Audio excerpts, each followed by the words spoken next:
अजितदादांना श्रद्धांजली. पुण्याच्या पालकमंत्री म्हणून सुनेत्रा पवारांची पहिलीच DPDC बैठक.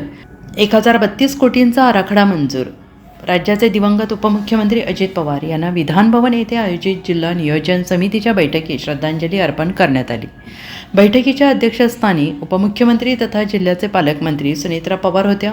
त्यानंतर DPDC बैठकीत पुणे जिल्हा वार्षिक योजना सन 2026-27साठी शासनाने प्रस्तावित केलेल्या 1,32,88,000 कोटी रुपयांच्या वित्तीय मर्यादेच्या प्रारूप आराखड्याचा जिल्हा नियोजन समितीच्या बैठकीत मान्यता देण्यात आली. त्यामध्ये प्रामुख्याने ग्रामीण परिवहन विकास, अपारंपरिक ऊर्जा आणि ऊर्जा हरित महाराष्ट्र, नागरिक क्षेत्र, आरोग्य पायाभूत सुविधा, महिला आणि बालकांचे सशक्तीकरण, गतिमान प्रशासन, कौशल्यपूर्ण रोजगार निर्मिती, शैक्षणिक दर्जा वाढीसाठी पायाभूत सुविधा आणि क्रीडा, कलागुणांचा विकासावर भर देण्यात आला आहे, अशी माहिती उपमुख्यमंत्री सुनेत्रा पवार यांनी दिली. विधानभवन येथील झुंबर हॉलमध्ये आयोजित बैठकीत सुनेत्रा पवार यांनी दूरदृश्य प्रणालीद्वारे मार्गदर्शन केले. त्यासाठी पुणे जिल्ह्यातील लोकप्रतिनिधी आणि अधिकारी उपस्थित होते.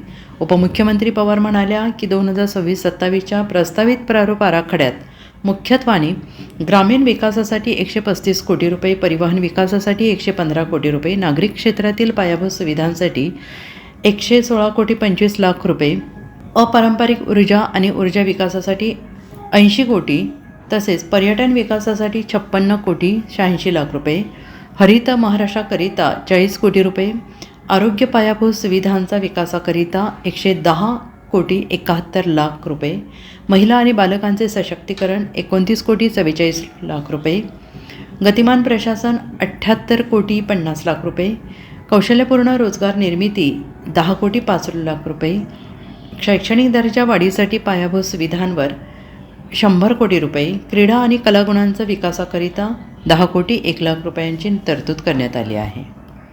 Bureau report, SBN Marathi, Pune.